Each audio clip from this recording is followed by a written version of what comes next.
આજે તો દ્વારકાના ફેમસ છાસવાળા ભાઈ મળ્યા।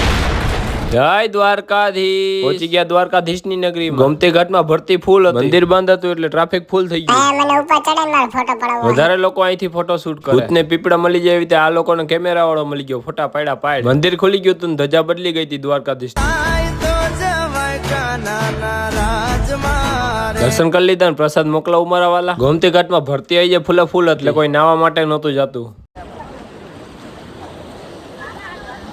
हाँ भाई काले काले बेटे थोड़ो थोड़ो सांस ले बबलो वेरी वेरी नाइस बेटर में नाइस 5 लीटर मुकला उमारा कले जा द्वारका आवो तो બીજો જય દ્વારકાધીશ। ઉનાળામાં ગાડી બહુ ગરમ થઈ જાય। દર્શન કરી નીકળી ગયા મોગલધામ ભીમરાણા જવા માટે। તમને ખબર ન હોય તો કહી દો આ જન્મભૂમિ છે મોગલમાની। કોમેન્ટમાં જય માં મોગલ લખતા જજો। 25-30 કિલોમીટર દૂર થાય દ્વારકા। અંદર ફોટાની મનાઈ છે, અહીંથી દર્શન કરી લ્યો। મોગલમાના મંદિરે તમે બપોર ઢુકડા પહોંચો તો અહીં પ્રસાદી તમને મળી જાય। મોગલમાના દર્શન કરી નીકળી ગયા શિવરાજપુર બીચ ઉપર જવા માટે।